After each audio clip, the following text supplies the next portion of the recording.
प्रदेश में शिक्षा विभाग द्वारा प्रतिबंध को लेकर 299 विद्यालयों को नोटिस जारी हुई, जहां पर नोटिस में साफ तौर पर कारण बताने की बात कही गई थी और जिसको नोटिस में यह साफ बताया गया था कि अगर मानक या प्रतिबंधों की पूर्ति विद्यालयों ने नहीं की तो उनकी मान्यताएं रद्द होंगी, जिसको लेकर स्ववित्त पोषित एसोसिएशन और स्ववित्त पोषित महासंघ ने ज्ञापन भी सौंपा, जिसको लेकर विभाग द्वारा ये आदेश रोक दिया गया है, स्थगित कर दिया गया है। जहां पर हमने बात की महासंघ के अध्यक्ष हवलदार से और स्ववित्त पोषित एसोसिएशन के अध्यक्ष आनंद द्विवेदी से, जिन्होंने बताया कि किस तरह से ज्ञापन सौंपा और उन्होंने इस तरह से साफ तौर पर यह कह दिया था यूपी बोर्ड में होने वाली परीक्षा का बहिष्कार कर देंगे सभी विद्यालय। इस आदेश को स्थगित कर दिया गया है और ये डालते हैं बयान पर नजर कि किस तरह से उन्होंने विभाग को धन्यवाद भी दिया और ये भी बताया कि किस तरह से ज्ञापन के माध्यम से उन्होंने अपनी लड़ाई। हालांकि विद्यालयों को जो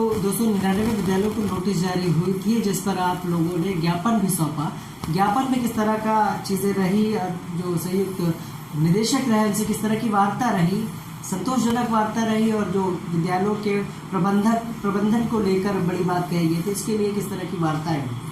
निश्चित तौर पर जो वार्ता रही संतोषजनक वार्ता रही। संयुक्त शिक्षा निदेशक के पास हम सभी विद्यालय के प्रबंधक और हमारी एसोसिएशन के पदाधिकारी वहां पहुंचे और संयुक्त शिक्षा निदेशक जी ने 1 घंटे का लगभग समय दिया और सभी बिंदुओं पर हम लोगों ने गंभीरतापूर्वक वार्ता की। अंत में ये निर्णय निकला कि जो चूँकि ये नोटिस संयुक्त शिक्षा निदेशक जी ने अपने मन से या अपने माध्यम से नहीं भेजा था, उन्होंने ये बताया कि सचिव माध्यमिक शिक्षा परिषद के माध्यम से उन तक जो नोटिस आई है उसका हवाला देते हुए उन्होंने ये नोटिसें हम सभी विद्यालय वालों को निर्गत किया है। तो उन्होंने कहा है कि हम आप सभी विद्यालय वालों पर कोई कार्रवाई नहीं करना चाहते हैं और नहीं इस पर कोई कार्रवाई करेंगे।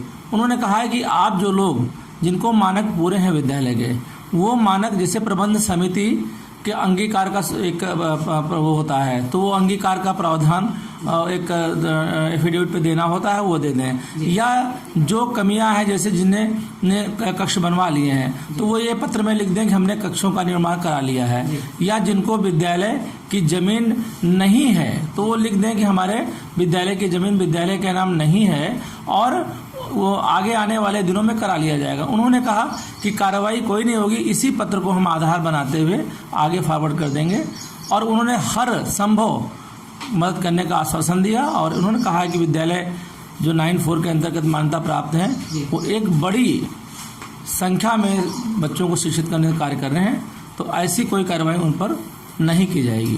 कल जो वार्ता हुई, मेन कार्यकारिणी के कौन-कौन लोग शामिल थे आपके साथ वार्ता?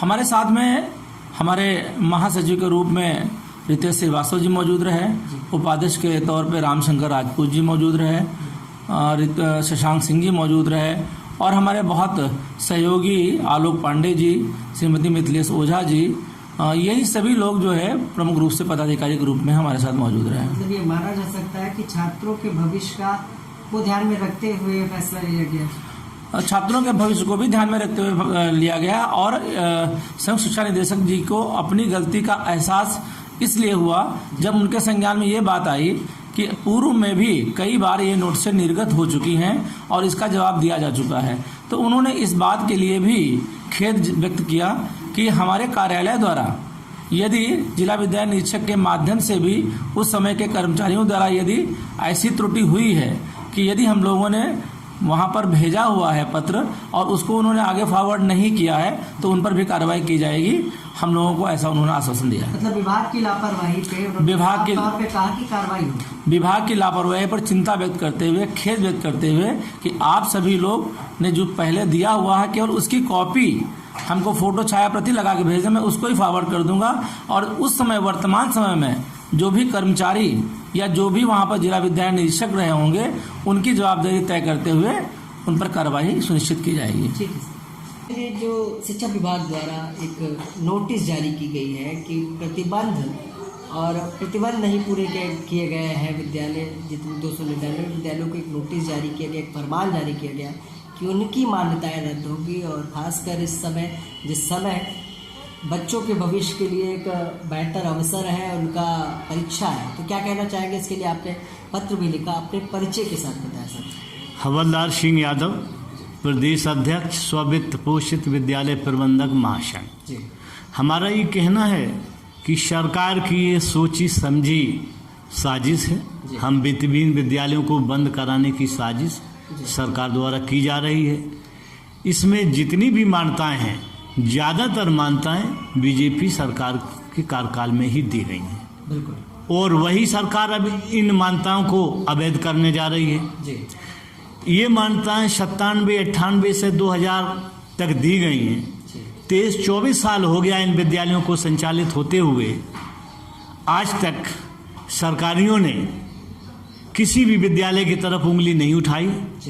23-24 साल तक ये क्या शिक्षा विभाग के अधिकारी सो रहे थे? बिल्कुल। ये हम लोगों के साथ साजिश के तहत एक वसूली का धंधा करने का उपाय अधिकारियों ने सोचा है। हम लोगों को डिस्टर्ब किया जा रहा है। इस समय हम लोगों को मदद करने की ज़रूरत थी, क्योंकि हमारे विद्यालय 1 साल से बंद चल रहे थे। सारे साथी टूट चुके हैं। साल भर से फीस नहीं आ रही है। हमने सरकार से मांग किया बीच बीच में कि बिजली पानी के बिल हमारे माफ़ किए जाएं। हमारे यहाँ कार्यरत शिक्षकों को कुछ मानदेय दिया जाए। हमारे प्रबंधक साथियों को कोई मदद ना दी जाए, लेकिन हम चाहते हैं कि हमारे शिक्षक साथियों की मदद जरूर की जाए, क्योंकि सरकार ने अन्य सभी जगह सभी वर्गों की मदद की है, लेकिन शिक्षा विभाग की तरफ सरकार ने न पहले कोई ध्यान दिया और न आज ध्यान दिया जा रहा है। सर, क्या आप कहेंगे कि समय समय पर क्या निरीक्षक, लखनऊ निरीक्षक विभाग द्वारा आते थे, निरीक्षक करते थे? जी, ये यदा कदा विभाग के अधिकारियों द्वारा हम लोगों के विद्यालयों का निरीक्षण किया गया और किसी भी विद्यालय में कोई कमी नहीं दर्शाई गई। ज़्यादातर विद्यालय इसमें सारे मानक पूर्ण करते हैं। कुछ एक विद्यालयों को छोड़ करके ज़्यादातर विद्यालयों ने सारे मानक पूर्ण कर लिए हैं। और जो कुछ एक विद्यालय हैं जिनमें ज़मीन की दिक्कत है, वो भी उनका पूर्ण है। दिक्कत है तो ये रजिस्ट्री वाली। अन्य बोर्डों में CBSE, ICSE, ISC में लीज पर मान्यता दी जाती है। हमारा सरकार से ये निवेदन है, हमारी ये मांग है कि जब CBSE, जिसको बहुत बड़ा महत्व दिया जाता है शिक्षा विभाग में, वो जब लीज पर मान्यता दे सकता है तो हमारे साथियों को छूट दी जाए। जहाँ पर ज़मीन का मानक पूरा नहीं है, सबकी लीज करा दी जाएगी और सरकार को इन विद्यालयों को बिल्कुल छूट दे दी जाए, क्योंकि ये 25 साल से संचालित हैं। इनमें लाखों बच्चे पढ़ रहे हैं। उन बच्चों के साथ, भविष्य के साथ खिलवाड़ न करना चाहिए, बल्कि पूरी स्वतंत्रता देनी चाहिए कि आप लोग अपने विद्यालय संचालित करिए। जब आपको 20 साल 22 साल हो गया है, नए विद्यालयों के लिए जो नियम कानून लगाना चाहें लगाएं। पुराने विद्यालयों पर ये नियम और कानून लगाने का कोई औचित्य नहीं बनता है, ये हमारा मानना है। सर, क्या कहेंगे, जिस तरह से एक एग्ज़ाम का समय भी है और अगर आप लोगों की मांगे पूरी नहीं होती है तो क्या होने वाले एग्ज़ाम में आप लोग सहयोग करेंगे सरकार का? इस एग्ज़ाम, इस परीक्षा को होने देंगे या इसका विरोध करेंगे? ऐसे समय में तो सरकार को ये स्टेप लेना ही नहीं चाहिए था, लेकिन अब सरकार ने ये स्टेप लिया है तो मैंने लिख के दे दिया है कि हमारे वित्तहीन विद्यालय परीक्षाओं में जरा भी सहयोग नहीं करेंगे। जिन विद्यालयों को परीक्षा केंद्र बनाया गया है वो भी परीक्षा केंद्र हटा दिए जाएं। सरकार इन बच्चों को ले जाए, अधिकारी ले जाएं, कहाँ परीक्षा कराएंगे। हमारा एक भी शिक्षक वित्तहीन का बोर्ड परीक्षाओं में ड्यूटी नहीं करेगा। उदाहरण के लिए TD girls inter college Gomti Nagar, SSJD inter college Keshav Nagar और SPL public inter college Saidpur Madwana, ये 3 विद्यालय ऐसे हैं जो भी मान्यता प्रत्याहृत की सूची में शामिल हैं। हमारा ये अनुरोध है इन अधिकारियों से कि इन विद्यालयों को परीक्षा केंद्र की सूची से बाहर कर दिया जाए, इनके बच्चों को अन्यत्र स्थानांतरित कर दिया जाए और हम लोग किसी भी कीमत पर परीक्षा में सहयोग करने को तैयार नहीं हैं। अगर सरकार अपनी मांग जैसे इन्होंने कार्रवाई स्थगित कर दी है और आगे इस कार्रवाई को स्थगित करने के बजाय ये कार्रवाई निरस्त ही कर दी जाए, ताकि भविष्य में भी हमारे साथियों को कोई तकलीफ ना हो। तो हम सरकार को, शासन को, अधिकारियों को पूरा सहयोग करेंगे, और अगर ये हमको सहयोग नहीं करते, हमारी बात नहीं सुनते हैं, तो हम बोर्ड परीक्षाओं का भी बहिष्कार करेंगे और सरकार के किसी कार्य में सहयोग नहीं करेंगे। सरकार का कोई भी कार्य, अधिकारियों का कोई भी कार्यक्रम बिना वित्तहीन विद्यालयों के संपन्न नहीं हो पाता है। हम हमेशा इनको सहयोग करते हैं और करते रहेंगे। जो सहयोगी होता है उसको तो पुरस्कृत किया जाता है, दंडित नहीं किया जाता है, लेकिन ये सरकार हमें दंडित करने का कार्य कर रही है। इसलिए हम लोगों का यही निर्णय है कि अगर ये नहीं मानते हैं, हम लोगों को और डिस्टर्ब करते हैं, तो हम लोग फिर इनका खुला विरोध करेंगे। तो अभी फिलहाल तो शासन ने इस कार्रवाई को स्थगित कर दिया है। मैंने शिक्षा मंत्री जी, मुख्यमंत्री जी, निदेशक जी और ज्वाइंट डायरेक्टर सभी को पत्र लिखा था, अनुरोध किया था कि ये कार्रवाई निरस्त की जाए।